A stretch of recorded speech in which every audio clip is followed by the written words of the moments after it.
আসসালামু আলাইকুম রহমতুল্লাহ। ওয়ালাইকুম আসসালাম রহমতুল্লাহ। ভাইয়াকে ইন্ট্রো করে দেওয়ার মতো কিছুই নাই। ভাইয়াকে সবাই চেনেন, বাইকিং ডিপার্টমেন্টে যারা আছেন তানভীর ভাইয়াকে সুপরিচিত একটা মুখ। তো ভাইয়াকে আজকে পেয়েছি, আমার হচ্ছে কি প্রশ্নোত্তর পর্ব খেলার সুযোগ হয়েছে। ভাইয়াকে ফার্স্ট অফ অল অসংখ্য ধন্যবাদ। আমি বাইকিং রিলেটেড এবং বাইক ছাড়াও হচ্ছে কি ধাঁধা টাইপের র্যান্ডমলি কয়েকটা কোয়েশ্চেন করব আর কি, অ্যান্সার করতে হবে। ফার্স্ট কোয়েশ্চেন হচ্ছে, যখন ড্রাইভিং লাইসেন্স ছিল না বা গাড়ির লাইসেন্স ছিল না তখন সার্জেন্ট দেখলে আপনি কী করতেন? যখন আমার পার্সোনাল ড্রাইভিং লাইসেন্স ছিল না,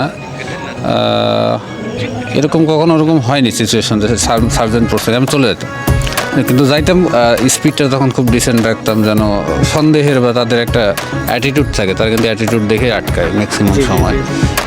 এটা তাদের ডিউটি, তারা দেখলে বুঝে যে কে কার আছে কি নেই। কিন্তু আমি একটা অ্যাটিটিউড করতাম যে হ্যাঁ আমার সব আছে, একটা কনফিডেন্স,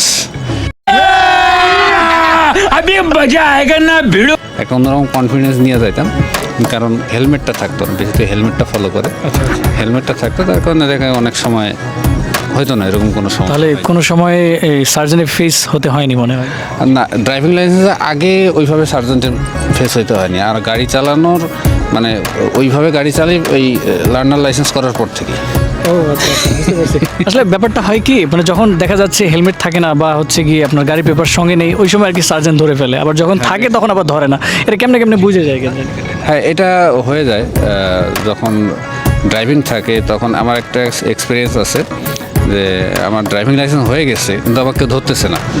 হ্যাঁ, তো একবার জয়পুরহাট যাওয়ার সময় একজন আটকাইলো, খুব গর্বের সাথে গেলাম। তো যাওয়ার পরে বললাম যে দেখেন অনেক দিন তো কেউ আটকায় না, এটা বলা উচিত হয়নি আমার। তো বলার পরে উনি মানে মনে মনে ডিটারমেন্ট হলো যে আমার কোনো না কোনোভাবে আটকাবে। यही नहीं अभी और सुनिए। তো আমার কাছে যে বাইকটা ছিল, বাইকটা আমার নামে নাম ট্রান্সফার করা ছিল না। উনি এখন ওটার মামলা দিবে। उठाले रे देवा, उठाले रे बाबा। পরিচয় দিয়ে আর কি, তারপরে ওটা কনফারেন্স করে ওখান থেকে চলে আসছে। गजब बेइज्जती है। নেক্সট কোয়েশ্চেন হচ্ছে, বাইক ছাড়া জীবন কেমন হতো?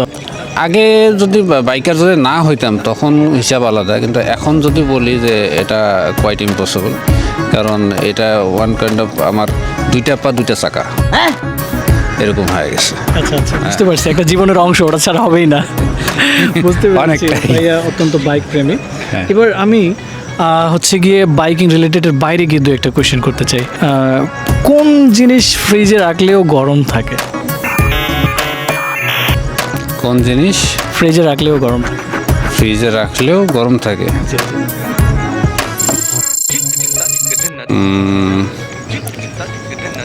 একটু চিন্তা করলে পেয়ে যাবেন।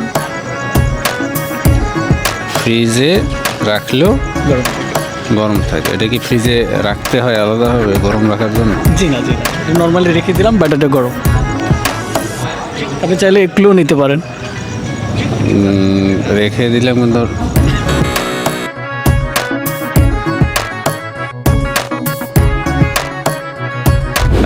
আমরা আরেকটা কোয়েশ্চেনে যাব। আপনি 10 দিন না ঘুমিয়ে কিভাবে থাকবেন? রাতে ঘুমাবো। ভাইয়া পেয়ে গিয়েছে এটাও। আসলে আমি ধরা খেয়ে গেলাম। যদি একই সাথে ধনী এবং গরিবের পাশে আগুন লাগে তাহলে পুলিশ এসে কার বাড়িতে আগে আগুনটা নেবে? পুলিশ তো চোর ধরবে। अभी मजा आएगा ना भिड़ो। পুলিশ কেন আগুন নিয়ে হবে? ফায়ার সার্ভিস আগুন নিয়ে হবে। चीटिंग करता है तू।